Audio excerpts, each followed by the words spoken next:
everyone, and welcome to this edition of Ask a Death Doula. I am your host, Suzanne O'Brien. Today, we are going to have a really exciting channel and podcast. This is a little bit something that's going to be unique for what we've been doing. We usually talk about end-of-life doula trainings and all that goes with that. This is, as we would kind of say, the icing and sprinkles on the cake of the end-of-life doula work, which I love. I have a very strong belief system and affinity for the spiritual part of end of life. And today we are privileged to have an expert in that field. So let me just tell you a little bit about our guest today. We have Reverend Terri Daniel. She is a clinical chaplain, end-of-life educator, and trauma specialist, certified in death, dying, and bereavement by the Association of Death Education and Counseling. The focus of her work is to assist dying and grieving individuals to discover a more spiritually spacious understanding of death and beyond. Terri conducts workshops throughout the United States to help the dying and the bereaved find healing through meditative, ceremonial, and therapeutic processes that focus on inner transformation rather than external events. Her work is acclaimed by physicians, hospice workers, grief counselors, and clergy for its pinpoint clarity on the process of dying and grieving and its heartfelt depiction of consciousness beyond the physical body. Her unique form of radical mysticism incorporates elements of Buddhism, shamanism, ancient pagan practices, and more. She breaks down limiting beliefs about forgiveness, divine judgment, and negative experiences. So I'm going to stop there, and you can find her whole bio on the page. We have so much to talk about. So Terri, first of all, thank you so much for taking the time to be here today. You are most welcome. Glad to be here. Okay, great. So the first thing I'd like to ask you is, what led you on the path to being this amazing presence and powerhouse for, the spiritual part of this work? How did that all begin for you? Well, I was always metaphysically minded since I was a teenager. So this realm was always quite familiar to me. I read the Tibetan Book of the Dead when I was 19. Good for I you. read the whole Bible when I was 16, and my family wasn't religious at all. I just did that because I was curious. So this has been always home for me. Fast forward a million years, and what really got me started is when my son died. My son was diagnosed with a rare metabolic disorder when he was 10. Okay. And it was progressively degenerative, and he died at 16. Okay. So in the caregiving years, I really did a lot of research into what is death? What do other cultures think death is? What do I want my kid to think about death? Because a 10-year-old kid in America, their only view of death is what they see in movies and on TV. So it's violent and screaming and blood, and I didn't want him to think that. So I really started doing a lot of my own research so that I could share some different images of death with him. And that's how that part of it got started. Right after he died, I became a hospice volunteer, and I did that for probably 3 or 4 years before I realized that I wanted to be more than a volunteer, because I wanted to be able to talk about spiritual issues with clients and patients. I'm really not allowed to do that as a volunteer. Right. So that's when I decided to go to school and get a degree in religious studies, and then continue into chaplaincy training, and then a master's degree in pastoral care, and really wanted to get my foot in the door in a mainstream credentialed way. Okay. Wow. That's a lot. And I didn't know about your son. And so, I just always am so moved and find it so incredibly powerful and generous that people who have had experiences like that, are unimaginable to a lot of people, turn that into such a gift for so many others, sometimes that catalyst. I just think it's incredible. And I think it also helps, obviously, for, you to kind of give forward and to heal, but nobody can speak of that place unless you're in it. And very few people are really in that kind of depth. So I really just admire you for that and honor you. I agree with you that the limitations, and for me, a lot of people know that I was a former hospice nurse and oncology nurse, and that element of the spiritual, we're not supposed to go there with clients. We're not supposed to go there with patients, even if patients are asking, and they're asking. They're asking because we are so shut down generally in society about anything about death and dying. Nobody knows. And so you're the expert, quote unquote, right? When you come in to help them in this field, because this is what you do, and they're saying, what do you know? Or this is what I'm seeing or feeling. And so can you confirm? And you're not supposed to say anything. It's very frustrating because, as I often say, I feel like the physical body of energy at the end of life is most often the most comforting part of the end of life process. And when we say spiritual, it's not a religion, it's an energy form, and it shows up for all people usually at the end, whether you're an atheist or if you have deep religious beliefs. And I found that fascinating, but it brings you that peace that, nothing else really can. So the spiritual component is so big. So it's kind of interesting and ironic that as those professionals in that space, we couldn't talk about it.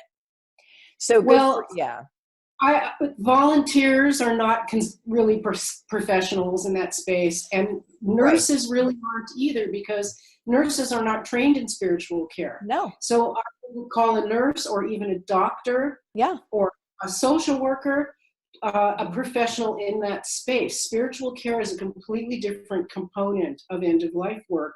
And sadly, the other licensed professionals in that environment do not. Did you have any spiritual care training when you were in nursing school? Imagine you probably didn't.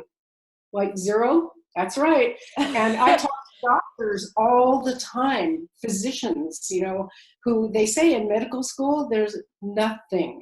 Zip, zilch, zero. Not only spiritual care, but end-of-life care. I have two nephews that are young. They're 30. 32, something like that. And they both just finished their residencies. And so that they've been in medical school recently, in contemporary times, right? Yes. And they both told me there was nothing like that at all. There was a palliative care rotation they could have done, but it was an elective, optional. And it's palliative care, which is not the same as end-of-life care. Correct. So the new doctors coming out of medical school even today don't have it. Right. So there's nobody there in a clinical setting to talk to these questions about except chaplain. 100%. And I want to even tell you one step further. The challenge was, even as a hospice nurse, if somebody was in seek of that spiritual conversation and I called the chaplain, they have so many patients that they're supposed to see that they couldn't always fit that in the time frame that was needed. So it was it's really challenging within, and that was my hospice, but that, it's a challenging time on so many different levels. And that's why I feel that these wonderful people that are doing these adjunct professions to round out, that don't have those kind of heavy limitations or lack of knowledge, are so critically important. And that's what you do. So with that being said, I want to talk about your work, because I have so many questions for you and I want to get it all in if I can. Your unique form of radical mysticism. What does that mean? Can you share a little bit about that? Well, because I have had a lot of academic training in comparative religion, I have learned pretty quickly that we need to, and this is really huge, it goes across the board in all of this, we need to reach into other cultures to see how they deal with death and bereavement. Absolutely. And when you start looking into that, and you start looking at the history of religion and the history of spiritual practices worldwide, you realize that the mystical realm has always been a very close companion to everybody living in this world and the other. Yes. And so what happened when the early church got organized, it took us away from that. Right. And it said, you're not allowed to have your own mystical experiences anymore. Only and Jesus and a few biblical people are allowed to have that. Regular people don't get to have that. You need to go through us, and we'll tell you what it is. And so we lost that, and we've been losing more and more gradually over the last 2,000 years. Now I'm just talking about, in the Western world. Sure. Other traditions, cultures encourage people to have their own mystical tradition, and experiences. Even many Judeo-Christian cultures, certainly the Mormons love people doing channeling and that kind of stuff. So it's out there, but it's not mainstream. So when I talk about, a radical mysticism, what I'm talking about is showing us how close it is. It's just right there, the mystic world, and that we can access it with all kinds of wonderful tools, from meditation to music therapy to, I'm really big on ceremony and ritual. Yes. So that's a really, really good way to access that world. And in that, you're also now connecting with the natural forces of the universe, the elements of nature, earth, air, fire, water, all of them. And that's all stuff that is missing in modern medicine and modern technology. And just our world right now. So love this. So want people to know that this has always been, and it will always be. That energy, now we have just removed ourselves so far from it. So we've become so in our mental brain, and we're not grounded, we're not conscious, that we can't tap into that. But like what you're saying is that it's a vibration. So it's literally right there for you. If you quiet your mind, if you deep breathe, if you do ritual or whatever it is, you can access that unconditional, loving, vibrational energy, which is, again, like the most amazing, powerful force that we have. So I love that. Can you talk about the ritual that you might share at end of life that could, again, help to facilitate that? Like how you go about? There's so many rituals, and again, this is appropriated or borrowed or learned from other cultures. I'll tell you one of my favorite ones, and this comes from a book called The Smell of Rain on Dust by Martin Prechtel. He's an initiated Mayan shaman, and he has this beautiful thing that I use in a slightly different way. But the way he uses it is you're sitting with a dying person, let's say it's your mother, and you get a piece of string. I don't have one to demonstrate, but a piece of string about that long. Okay. And you're sitting there with the dying person, and either they are telling their story or you are telling it for them. Okay. So let's say it's your mother, and you're going, Mom, I remember when you taught me how to ride a bike. And then I remember, when you taught me how to cook, and then my high school graduation, you bought me a car, and you were always so good, and you helped me through my divorce, and all your memories of your mom. And you roll it up in this little ball. Now you have a little ball of yarn. And you put it in her coffin with her, or in the cremation with her. So she takes this story, this collection, she takes her story with her to the other. And it's the story told from your perspective, or hers, depending. So that's like one little beautiful ritual that really connects you with the mystic without offending anybody spiritually. Right. And so I use that in grief workshops and grief counseling, where I have the person tell their grief story and all the pain and the stuff they want to release from their body.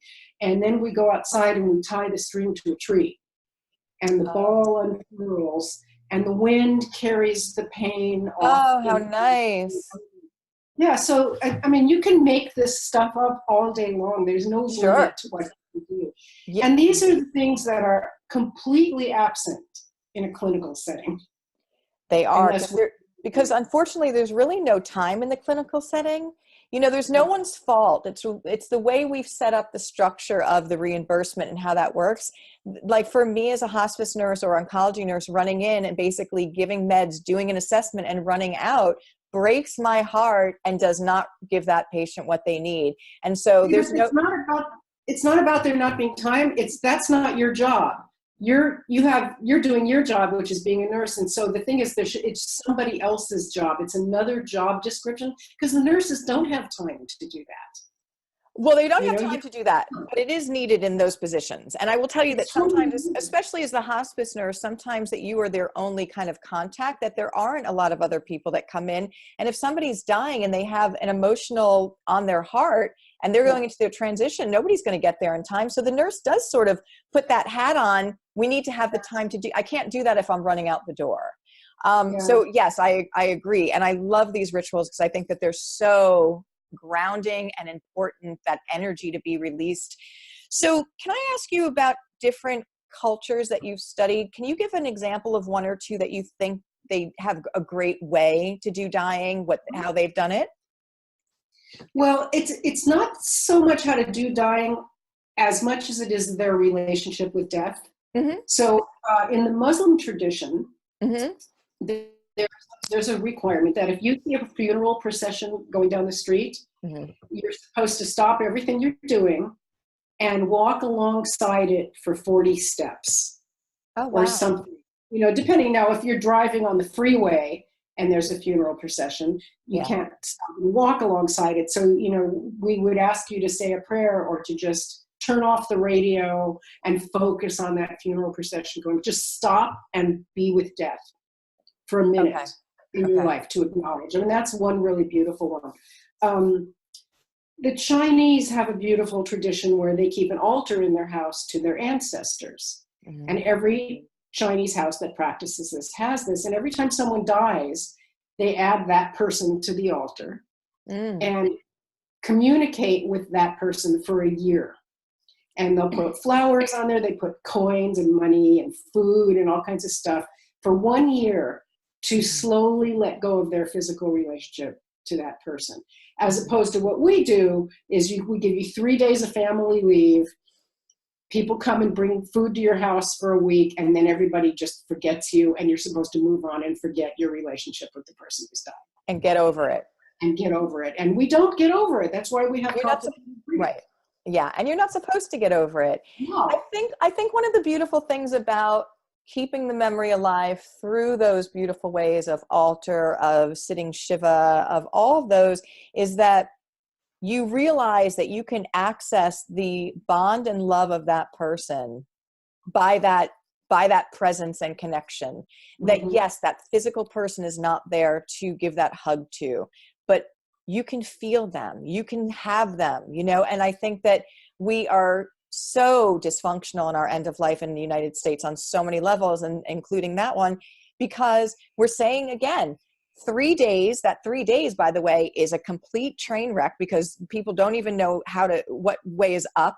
Then everyone leaves and they're supposed to get over it. And we've denied them to access that feeling of still having them in their heart, which you can do.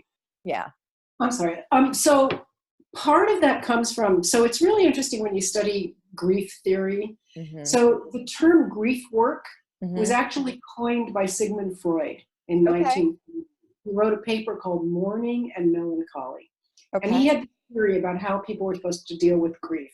And the short version is you're supposed to get over it. You feel your pain, you cry, you look at the pictures, you cry, and then the idea is that you cut it off and you're separated from the person. And that was Freud's idea. That was the model in therapy until about the late 1960s. And what the new grief researchers came up with is something that's now called continuing bonds. Continuing our bonds. Yeah, yes. And that's what we know now, and that's what other cultures have always known. And so now, this is exactly like you're saying, we don't just cut them off. We continue having that relationship. We just understand that it's in a different form. And that could get very metaphysical and very woo-woo if you want it to, but it doesn't have to. Yeah. So you can say to any person, no matter what their belief system is, you know, your loved one is still somewhere. Mm-hmm. You can feel that. That's why in the Hebrew tradition, we sit with the body for the first 3 days or 24 hours, I think it is, because you know the soul is hovering around. The shamans have a beautiful process of opening the chakras to let the soul escape. We all know this. And it doesn't offend anybody religiously if you can present these ideas to them without a religious slant. Yeah. So let's circle that around to the spiritual body of energy, because if we go back to that premise that there is this spiritual body of energy that's present that can be accessed depending on how grounded you are able to access, then that is omnipresent. So then if our loved one's physical being is not here, that physical body, well, that spiritual body is somewhere and we can access that at any time. So when these bonds that they're encouraging or saying are valid now, just validate that spiritual essence of what, is really ultimately everything. Well, and you have to make sure you can put it into the right words for the right people. So if you were talking absolutely. to a diehard atheist, you couldn't use words like soul and energy because they get very uncomfortable with that. So you say, well, it's love. You still love the person. Mm-hmm. The relationship you've had with that person for all these years hasn't ended. No. You're still in relationship with them, aren't you? Those memories you have are forever, and that really is love. That's that energy. But it's so interesting because I did have many, and we'll talk about this in a bit, many patients at the end of life that from all different backgrounds, atheists, different deep religions, no religion, spirituality, tell me the same things as they got very close to end of life, which was really incredible, especially for people who live their life very, very strictly in one thought process connected to spirit. And then at the end came up with a more universal, which was beautiful. And so when I would share these kind of stories on platforms and keynote speaking, people would say, well, that's such a beautiful story what that person said, but, can you prove it?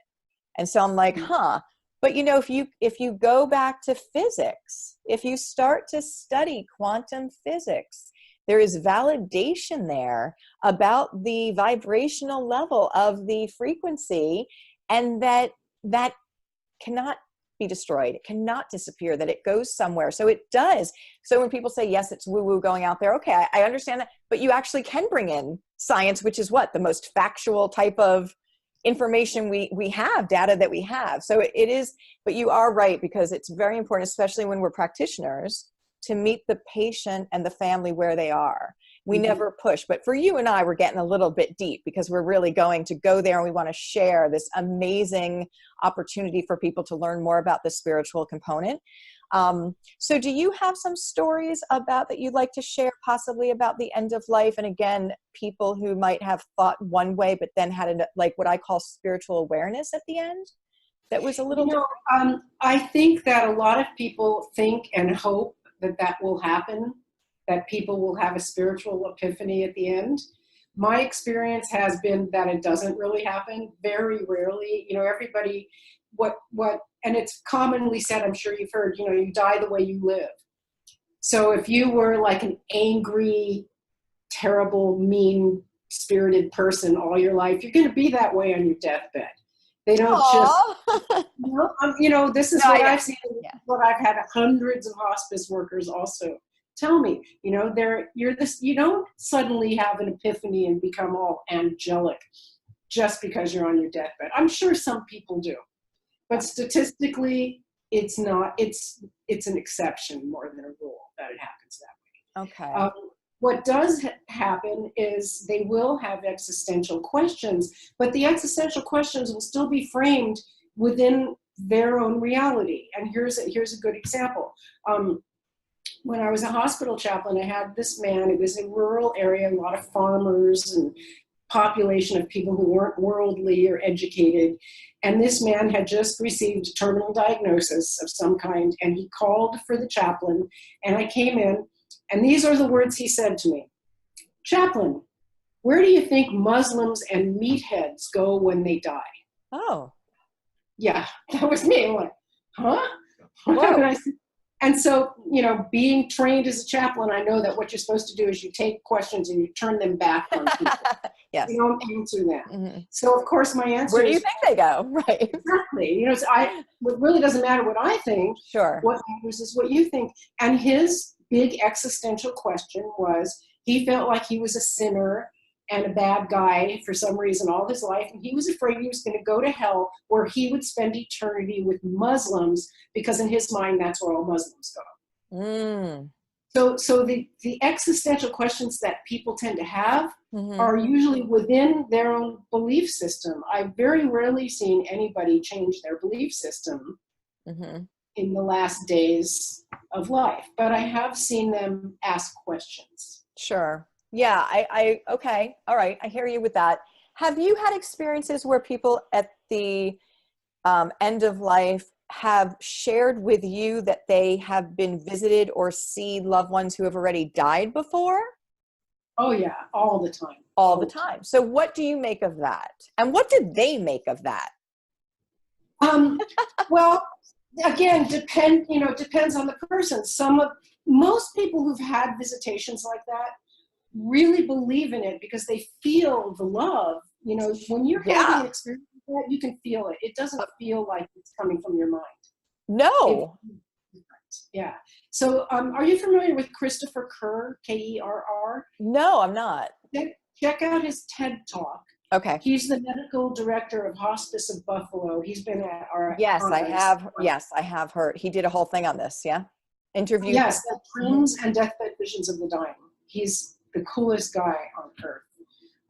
So they are studying this, and we are getting good science on that. This does happen, and it's not hallucinations. Nope. And of course, we have all the science on near-death experience, which we know cannot be hallucinations because the brain is dead.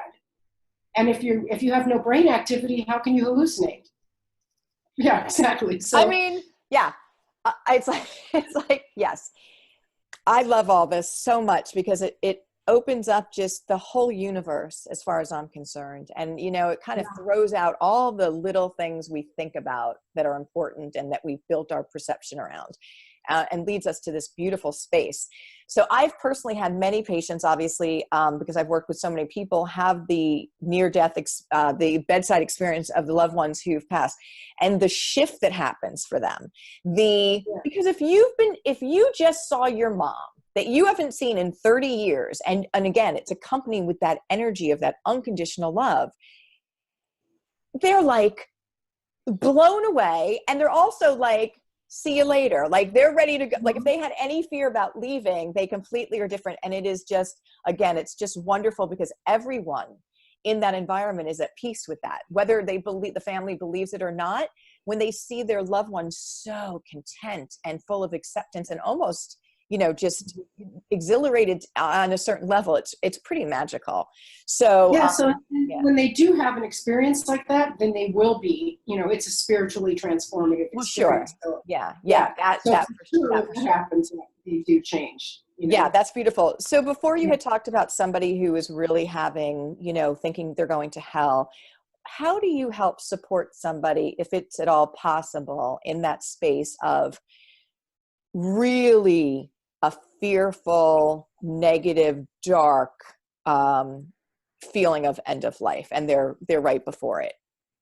Okay, so it depends where they are on their journey, but if they're like in hospice care and they really are death, we'll look at that because it's different at different phases. Sure. Truthfully, as a chaplain, the way that we are trained is there's not much you can do other than to just be supportive. Mm-hmm. Because again, like I said earlier, barring having a mystical experience like we just discussed, assuming they don't have that, they're going to pretty much stay there. You cannot talk somebody out of their belief system at the end of life. The only thing that can do that is this transformative experience of vision. Assuming they don't have that, I can't go in there and talk them out of the idea of hell. Number one, I'm not supposed to. Right. And number two, even if I tried, I couldn't. So all you really do, here's one little trick that we do, is you always turn, just like you turn someone's question back on them, you also turn their faith back on them. Yeah. So a good example that I use a lot in my workshops with hospice workers is, I had a guy once who was a biker, and he was like this really badass biker guy. He killed people and drugs. He'd done really bad stuff in his life. And he was dying. And he said, I was out in an encampment somewhere once, and there were a bunch of Jesus freaks there, and they saved me. I went over to their camp, and I was baptized, and I was saved. And And I've really pretty much been a Christian ever since, but because I did so much bad stuff in my life, I'm still afraid I'm going to go to hell because I don't know if that being saved actually meant anything or did it stick. He's asking me this. And so this is, again, a reflective thing. So I turn it on to him and I go, well, what does your faith tell you about saved? What does that mean? And he goes, well, once I accepted Jesus, I'm forgiven. And I said, all right, dude, you're good to go. Well, we're good. That, you're good yeah. to go. He was just like, oh, I never thought about that. I guess I really need to just believe in what I say I believe in. And really own it. Yeah. And I think that kind of is a good rule for all of it, is just owning what your intuition and your inner self tells you. So that's a good segue into your, you talk about forgiveness, the divine judgment, and negative experiences. Can you just share a little bit about those three topics? And then I want to talk about the conference. Well, there is no such thing as divine judgment. So we just throw that out the window. Right. No, okay. Of course not. Yeah. Someone asked me that question just the other day, and they there's said, no judgment.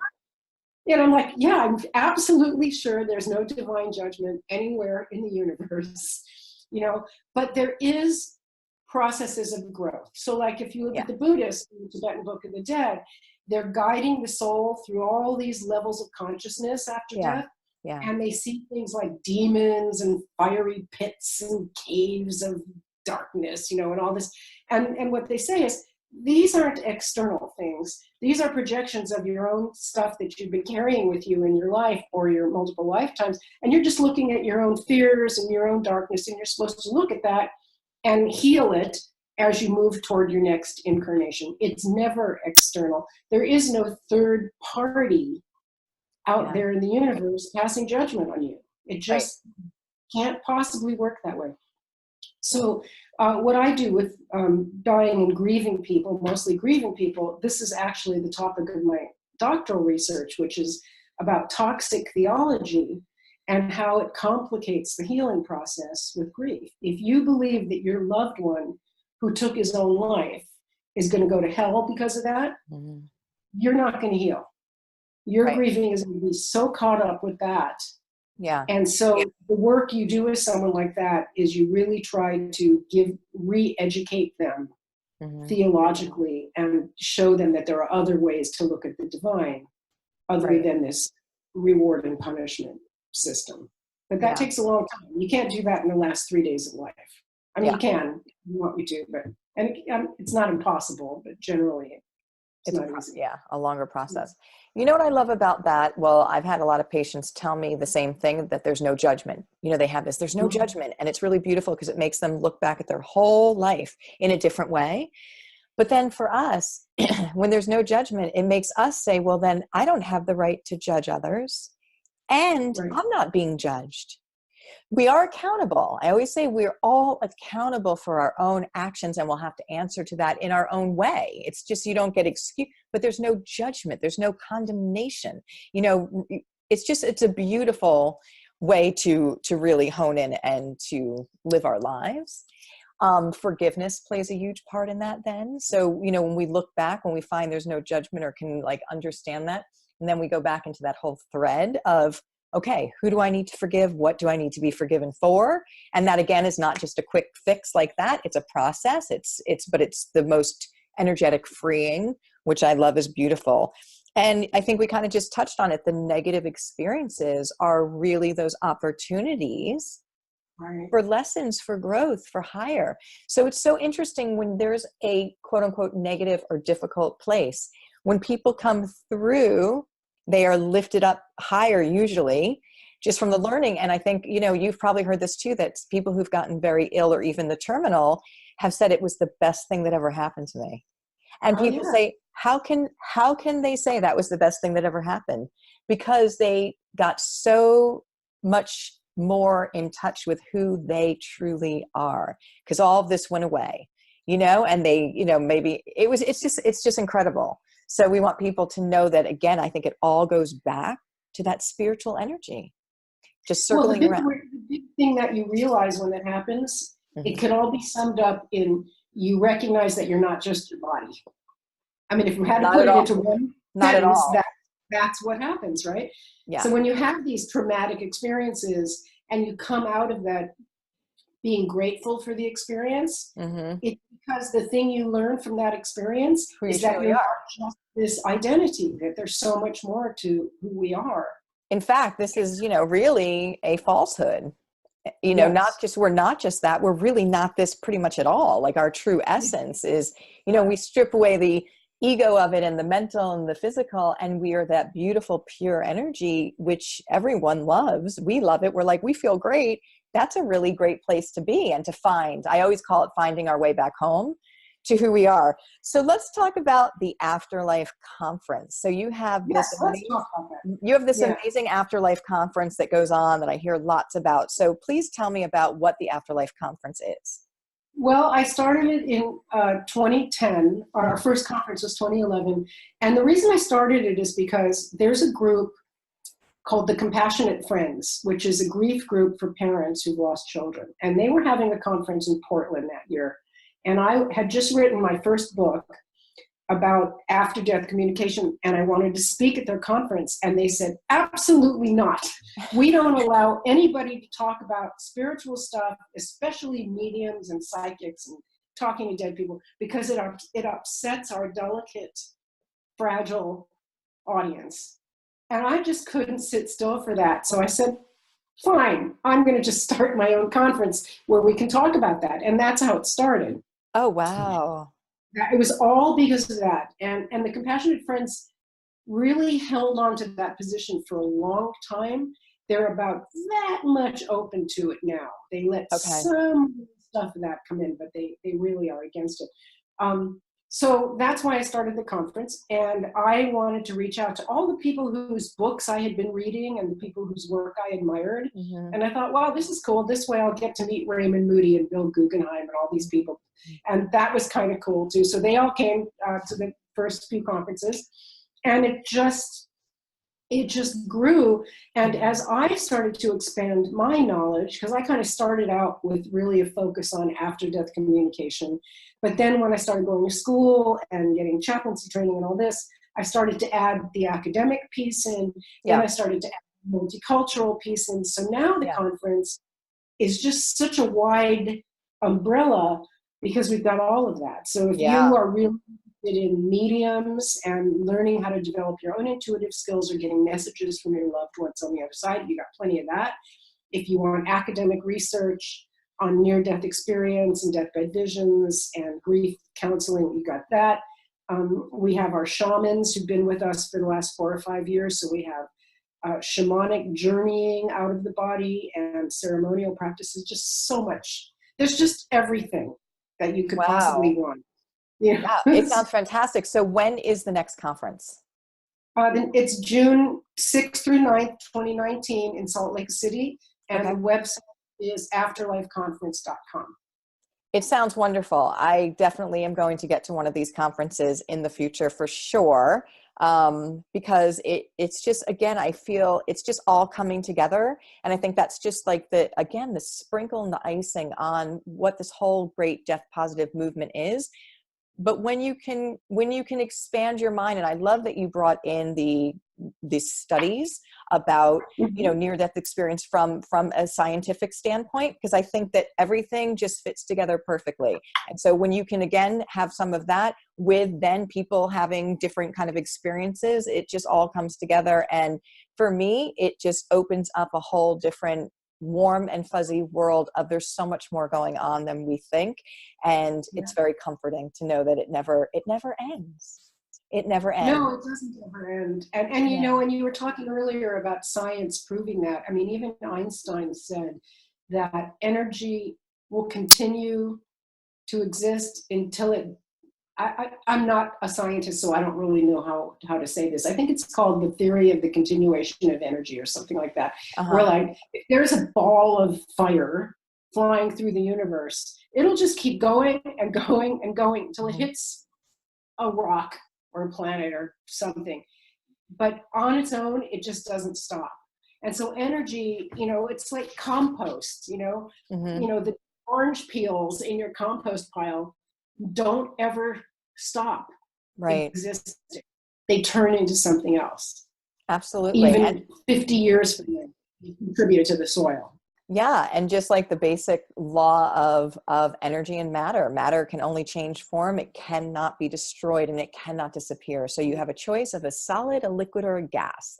And I think it's really beautiful and comforting to like just bring that all together and home. And again, this is nothing new. This has been around forever in the past, and it will be around forever. We've just kind of lost our attachment to it and consciousness of it. And you're helping to bring that back. So I want to thank you so much for the work that you do. And this is probably a great place to just wrap it up and to let people know that we'll post all the information for the conference and how to get in touch with you on the podcast, on the website here. And thank you, Reverend Terri Daniels. Thank you so much for being here. I really greatly appreciate all of your knowledge and what you're doing for the world. Thank you. Thank you, Suzanne. You're welcome. Okay, everyone. Thank you so much. And we'll see you in the next episode. Bye, everybody.